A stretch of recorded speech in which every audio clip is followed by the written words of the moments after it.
Hello, and welcome to the Parent Problems Today podcast, where we go over issues that are relevant for families with tweens, teens, and young adults who are going through mental or behavioral health crises, or just in general are starting to struggle with things that catch them off guard.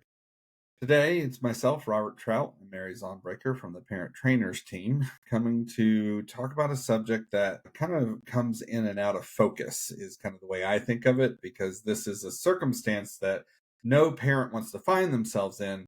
But when it happens, it usually happens secretly a little bit. And when it actually comes to full focus for the family, they are very often caught off guard. And this subject is about young adults and is very much tied to the failure to launch kind of a mentality or process for a family to kind of decipher what is happening for their kid.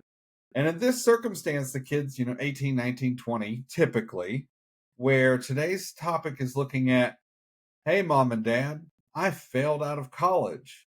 Now what? And we just want to have a general conversation today with any parent that this is relevant for, or that just has a fear that this might be something that they face. And it is a little bit predictable. I mean, we definitely have families that kids are 16, 17, 18, they're graduating high school.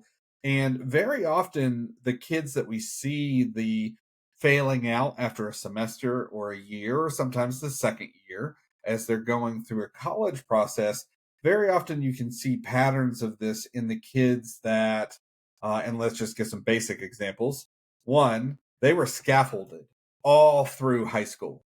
They had every level of support, tutors at home, people in the classroom, one on one support. They had all of this work that the school system or parents kind of worked with to really hold it together. And we hear that a lot, hold it together until they graduate. It's like that finish line that the family and the school is very often pushing for because their numbers matter, right? Like this kid needs to graduate and they need to move on so they can count that as a win. And schools, when it's the high schools, really scaffold these kids a lot. And then they go, okay, go to college. And you go to college and you're all on your own. And there might be some supports, but it's nowhere near the level that we can see in high school scenarios. That would be number one. Number two, for predictable in this, is really looking at kids that they haven't developed a sense of resiliency around self care. So they've never had to cook for themselves, never had to take care of, social relationships on their own or clean their dorm room or all the basic life skills. These are things that were overlooked. And that's a predictable process of looking and saying, you were dropped into a container where all of a sudden the expectations are drastically different than what you were used to as a 16, 17, or 18-year-old as you finished high school. And now we just suddenly say, okay, be an adult. And there's no judgment in this. I want every parent to hear that. There's no judgment in this. We're talking about the predictable patterns that lead very often to this circumstance of today's topic. So, Mary, any other thoughts on that? Just the predictability of saying, like, hey, you may want to head this off before it even becomes a problem. Any thoughts on that? Yeah, I think you hit two big points that come up for me most times with working with families is that, either there's a child with some sort of learning disorder or some sort of issue that prevents them from being able to, let's say, take tests. Within a certain time frame in a normal classroom, who have been supported in a way that is really nuanced. And then those kids that I've seen, when looking at young adults and how did we get here, that just don't have any idea how to time manage or switch between schoolwork and life, right? And manage both of those things all at once when someone's not kind of moving the day along for them. I would say other issues that I've seen are just like kids who go from no freedom in the home to now just abounding freedom as a young adult and choose, maybe to be more social than sit down with a book every night. And then kids who, maybe were keeping some of their drug or alcohol use at a level that was not super concerning for parents that now maybe have greater access. And I think you also hit another great point, which is a lot of times this happens in secret, meaning that maybe parents are watching the grades, maybe they're not, right? Which is Yep. this newfound thing that we can do now is log on and look at our kids' grades. But a lot of times what happens is parents don't know the extent of what's going on. And the kids themselves, the young adults themselves, hold a lot of shame. And so they try to prevent parents from knowing because they think, oh, this is going to be a burden and maybe I can pick it up, by the end of the semester, maybe I can do something different. And then boom, end of semester, right?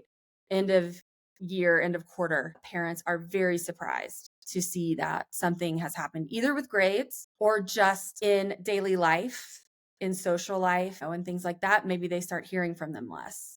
So there are all Yes. kinds of little cues to think about when thinking about how is my child functioning. And I think our role is to figure out where's the sweet spot between knowing too much and stepping in too much and being a support for your child. Absolutely. Yeah. And to be clear with every parent that's listening, it goes both ways. There is a surprise element, and we see that a lot. I think it's safe to say that with the families we work with, most of them were surprised. They didn't know it was that bad. They didn't know that their son or daughter was going through a mental health process at school. And again, shame, depression, anxiety, all of these things that come up, those all are a driving force. And they're like, well, I can't tell them I'm struggling, right? It's like, I'm supposed to have figured it out. I'm an adult now. And those behaviors really shift very often into the I'm going to hide it and hide it and hide it. And then suddenly when it comes out, and it always comes out, it's a big surprise. It shakes the family system. Parents are usually scared and upset a little bit in that circumstance, which is understandable. And I mean, the flip side to that are the parents that like they get a sense of, okay, they're struggling and they start to try to participate and support. But we still see, even knowing that this might be a possibility, there are certain behavior patterns on the parent's side that can, I'm going to say, drastically impact how this unfolds, including the socialized pressure that a lot of parents put on their kids that college is the answer and they're going to like whatever it takes to get you to that finish line. And I've worked with a lot of young adults that when I really got into the conversation with them about college and failing out and things like that, I mean, I'll just jump straight to my number one. My number one is the kid didn't care about the degree they were getting. They felt forced into choosing something, college is the way, the truth and the light, etc. When for that kid, like, taking some gap experiences years before college might have been really helpful. They don't have a sense of investment in whatever they're studying in that sense. And very often they're just burned out on school. And some of those are the kids that they were scaffolded so much in high school. And then all of a sudden it's like you get a summer and now you're right back into this education process that you were exhausted of before you even got here. But now we expect you to do it alone.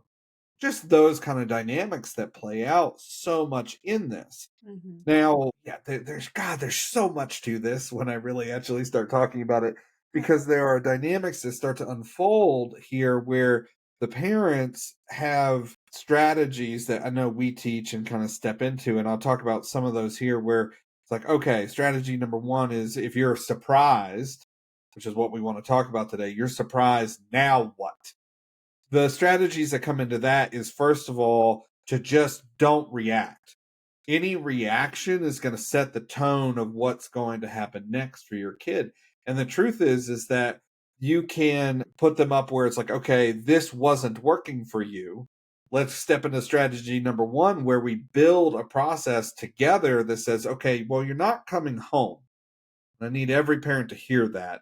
You're not coming home because this didn't work out. You still need to go and figure this out. And I want to be clear that a large part of that strategy is in place because usually there's some kind of mental health or behavioral health or learning education process or something there that we have to be very open with our families about, in the sense that this kid, if you bring them home and they have failed and they feel that shame, that anxiety, all those things, and you bring them home and put them back in their old bedroom where they were for high school, we very often, I mean, Mary, you and I can go on for this for hours. We see in so many cases that because that's what you did in reaction, you cocoon them or put them back in this old space, they lock in there. And now the problem isn't that your kid failed out of school. The problem is your kid won't leave their bedroom. They won't go get a job. They won't consider a next step because they're going to hide in that bedroom. And we see that for all kinds of reasons, from different mental health processes that develop, anxiety, social anxiety, failure, shame, trauma of leaving school for a variety of reasons, autism. Late diagnosed autism is a huge part of this, where they're on the spectrum somewhere and there's that black and white element where they lock in and it's like, nope, I live here now. And they really lock into that. And again, these aren't solid, like everybody's in this circumstance. I'm clear about that. We're just talking about the patterns that we see most generally when we start talking to parents that are like, we don't know what happened. And that's the surprise, but it's also the now they're stuck and they don't know what to do about it. What are your first thoughts on that? Well, and the flip side of that is, I'm not surprised because my Mhm. kid has been calling me 7 times a day, worried and anxious, right? And so we find a lot of parents on that side of it, tend to be the rescuer or have been the rescuer, right? Which is like, oh my Yes. gosh, it's okay if you can't do it. I've got it. And it's born out of love, right? And care. But I think when I'm thinking about those first steps, yeah, our first gut knee jerk reaction is, okay, we got you. We got you. Come home, right? Mhm. And again, born out of love and like, let's figure this out together. But a lot of times, parents aren't the people that need to be problem solving with their kid. They need to Yep. continue to utilize the support on campus to say, what happened? What's going on? What resources do you all have to support me in jumping back into this in a way that actually works?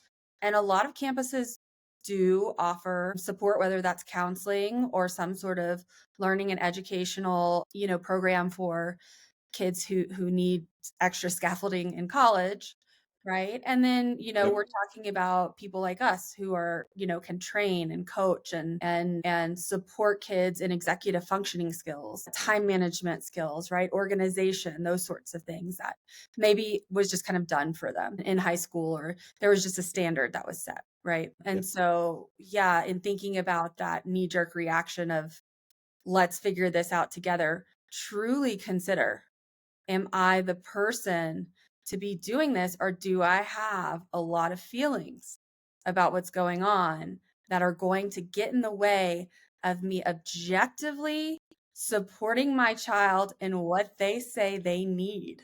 Right? Because it's one thing to be like, Yes. oh, yeah, we can figure this out. It's another to hear your kid say, I just want to take a year off and work at GameStop and travel. Right, Yep. and not not respond to that and like, "What? Wait, what? We've had this plan for years and here what are you saying?" So what are the outside resources so that you can Yes. take a breather from swooping in and rescuing? Yeah, and there's something really huge in that example. I want to take a year off and work at GameStop. Absolutely. That's a plan. I I love that. mean, the number of families that they're like, absolutely not. You have to do it like this. Well, that rigidity is on the parent's side, not the kid's side. Very often, parents shut down very viable plans that this kid understands what they need right Mhm. now. I get it. That's not the solution you would want. But for them taking that year and just working and hopefully paying rent or having their own apartment and space and all the things that would be very helpful in the front stages of this, those are the key things where it's like, absolutely, you have a plan, go enact that plan. Absolutely. You can do that because you're an adult. That rescuing very often steps in and says, absolutely not. I have something better for you. And that's a key part of the whole failure to launch mentality, where family systems very often are responsible for the first level of containment that says you can hide in here for a while, versus the you're an adult and you get to make that decision.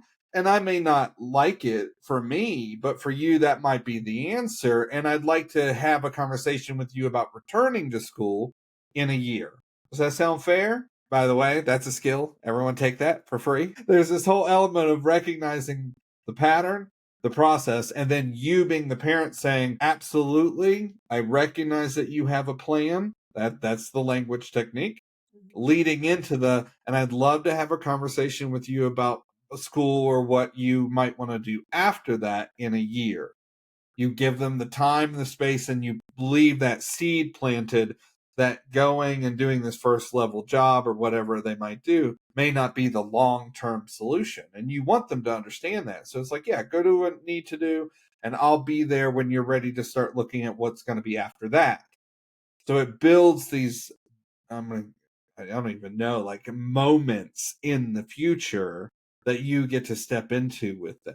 So that language is also extremely important. Right. Yeah. I was going to say that judgment, that knee-jerk judgment, right, is the exact reason most parents find themselves in this position. Yes. Because the child shuts down when they hear that you can do it better. Of course you can do it better. You're older. You're wiser. They don't want to hear that. They want to have an active say, and it's age appropriate for them to have an active say in what they need. And again, building life skills sometimes is the precursor to being able Yep. to do the thing that, is normal, which I hate that word, Yes. right? Yeah. Well, we all hate that word because normal is a take-all that people use to say you're doing it wrong.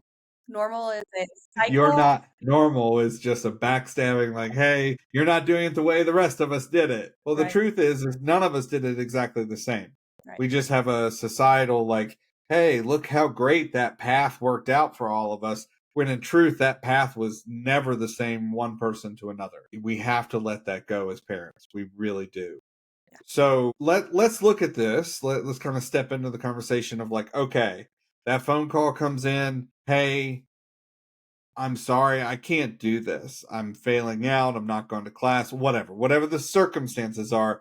Let's just kind of look at this from the parent side, in the sense of, okay, that phase of going to school is over.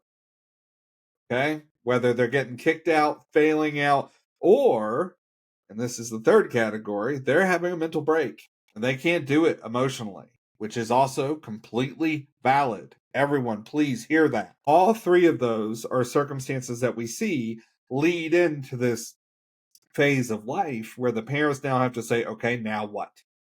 Now what? So let's look at the now what.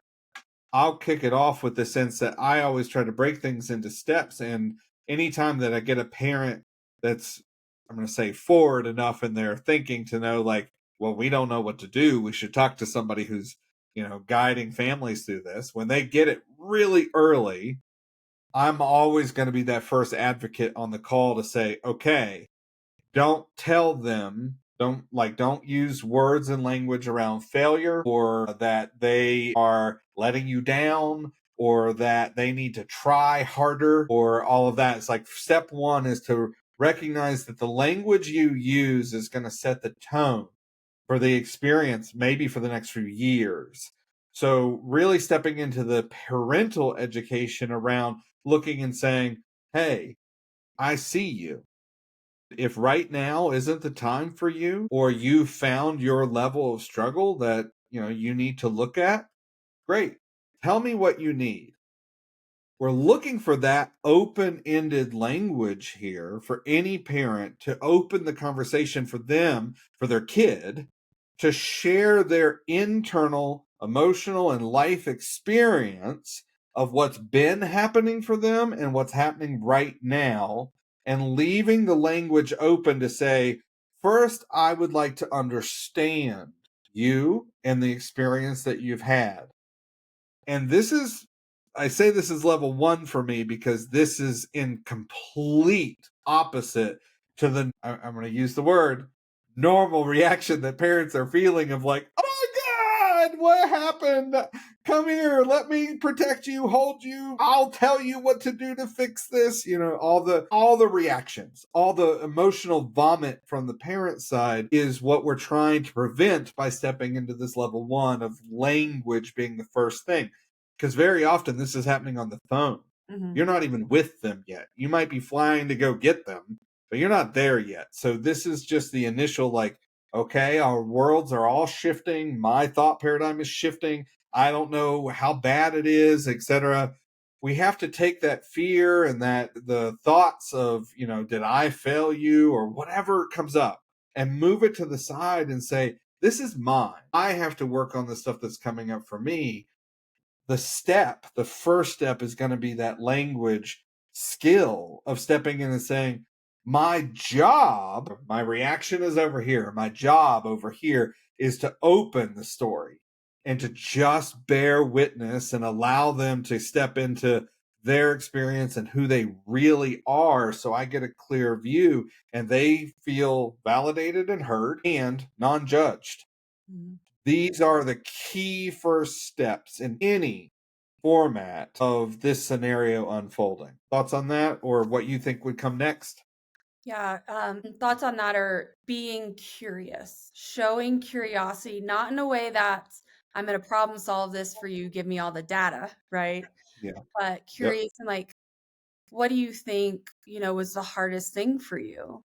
What would you have done differently? Do you even know that yet? Right? Where do you think you need the most support? And being able to just help that young adult start to problem solve for themselves, right? Just by maybe, it's the first time they've gotten out of that shame spiral in their head and they're speaking it aloud.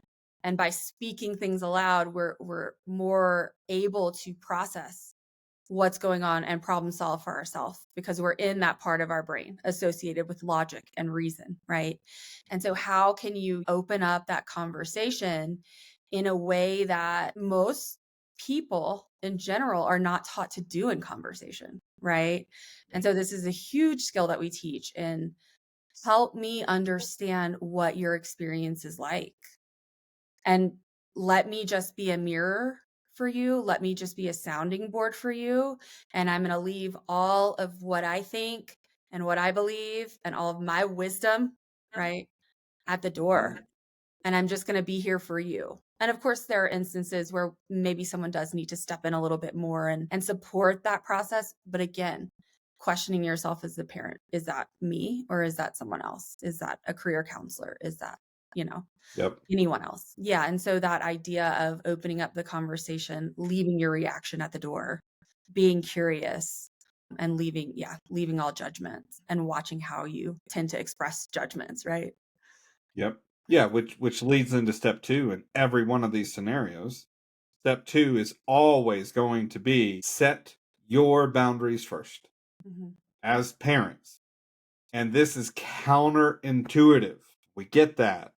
I hear that already in every parent's head as they hear us say this because they're like, well, shouldn't we offer them, whatever they need to feel good and safe and etc. And it's like, actually, no. Step 1 is to set your boundaries in this process for yourself as parents, because very often this is the moment that you make your greatest mistake in a failure to launch situation where the kid gets stuck at home because nothing was ever set in stone.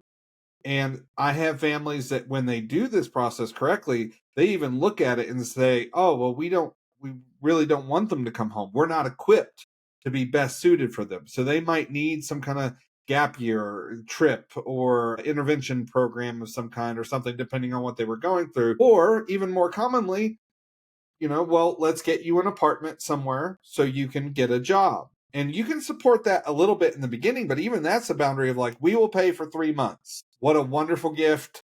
But that's the boundary. When we talk about boundaries in this circumstance, it's what can you do that doesn't rescue, sets them up with the possibility of success, supports the plan they told you from step 1, and then finally within that is protects you and your resources, emotional resources, financial resources, and space resources protects you as a family unit from the experience of them. Because I mean, I know lots of kids that they love their parents to say, I'll take care of you, because they're struggling. And when you're struggling, the idea of someone saying, come here, I got this, feels really warm and cozy. And then when you try to take that away later, there's all kinds of mental health things that come up, from like victim mentality to lashing out and fighting to keep themselves in that container, things like that. Totally different podcast, but just to put it out there, like these are things to consider in step 2, where you as parents have to establish your boundaries before any kind of process is started. Like that, this needs to happen before they come home, this conversation of, okay, where are we starting? That we will support you and you understand how that's going to work. And then you have to hold yourself to that first step of the plan that includes your boundaries of what you are and are not willing and able to do.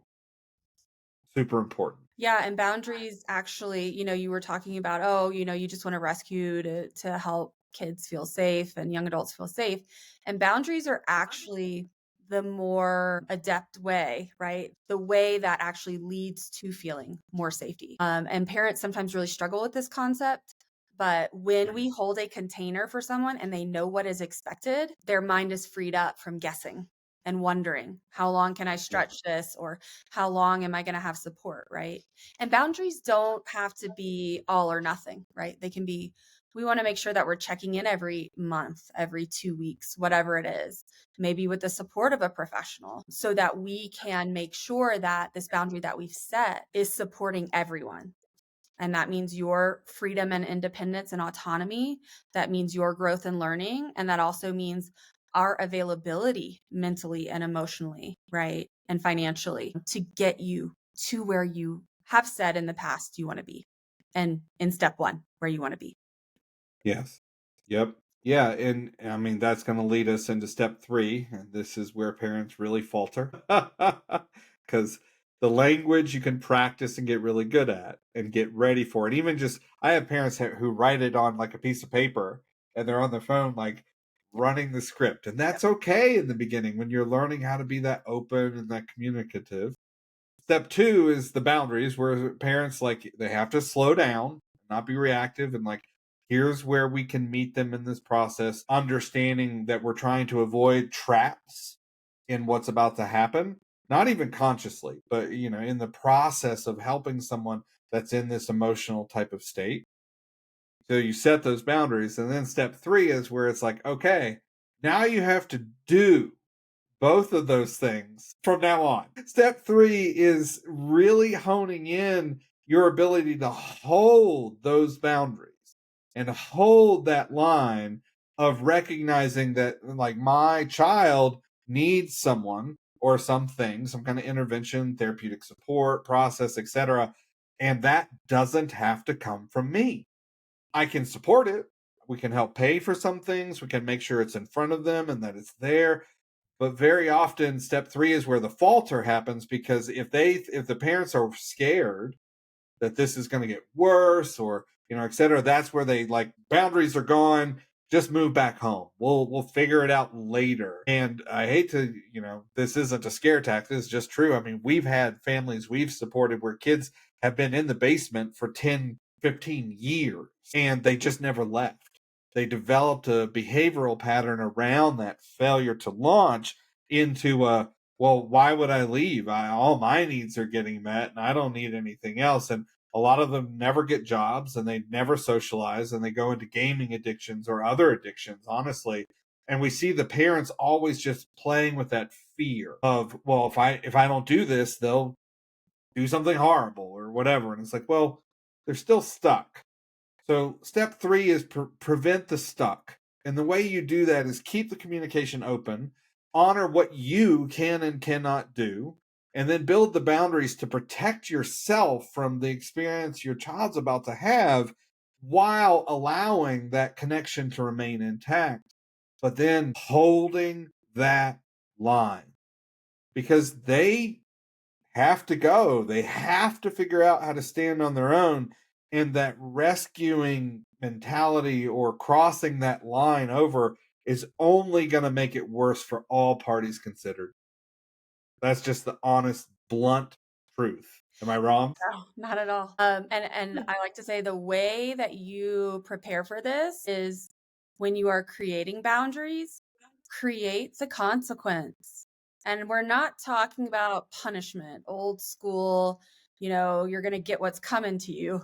We're talking about, hey, if within 3 months you are still struggling to pay your own rent or something has come up, then we're not just going to swoop in.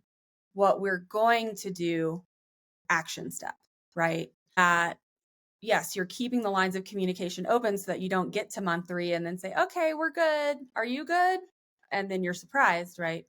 But that you have a plan B for if you're still struggling at this point, you need more support than just making a plan with us or than just what we've listed out or done for you or what we've put in your plan.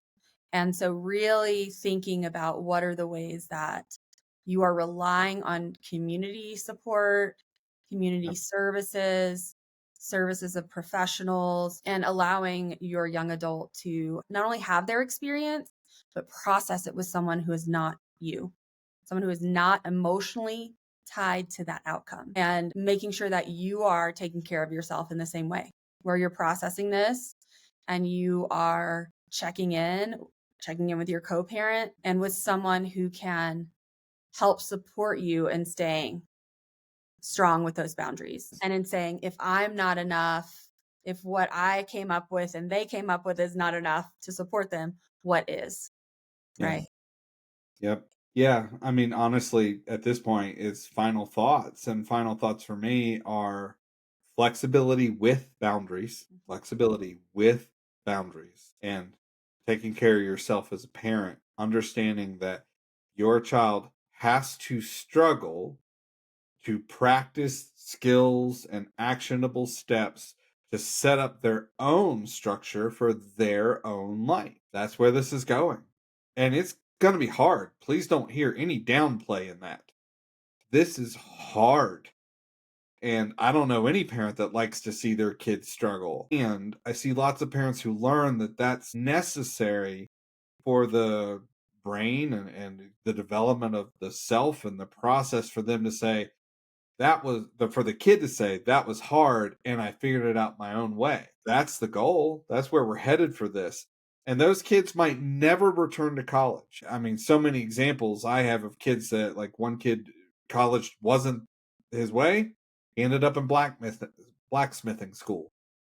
The parents were like, "What is this?" Turns out he makes a tremendous amount of money in blacksmithing. It's like, oh my God. And they're so proud now. But it had to be him saying, I found this.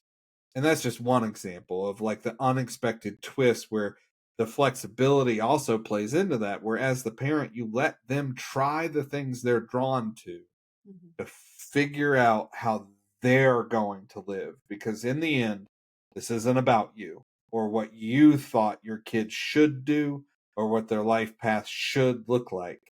When we look at failure to launch, this is truly about parental and family system flexibility for the kid to awaken into a place of saying, I made my life and it works for me.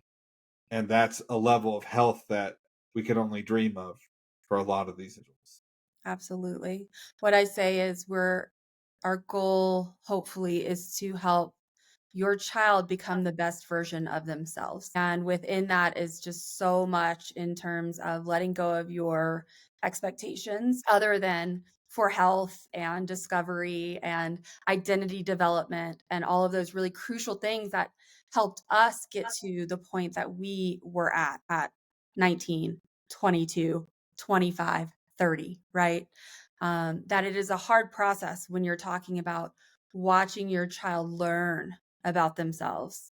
And a lot of times what we see is they've gotten to this point because they have not learned enough about themselves and how to function and how to be resilient and how to, be assertive.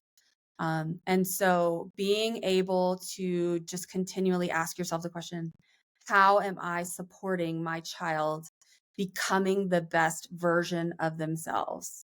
And sometimes that's going really slow, or what feels slow to parents in the beginning, so that that development can take place, and then launching your child into that place where they can say, this is, I know what I want and I'm going after it, and I can be a healthy, happy, successful, self-reliant person who calls to check in, not to beg Yes. for support, right? Yeah. Yep. Very good. Well, if you're a parent and you're worried about this, then take the preventative steps. If you're a parent and this is happening to you, take the steps to reverse how you're working with this. And we just hope this has been helpful. Come find us at parenttrainers.com and do one of our intensive trainings and get some coaching support from all of us, and join the community to get support from not just us, but all the families that are struggling with similar things. Let's work together to find action steps to actually change your life.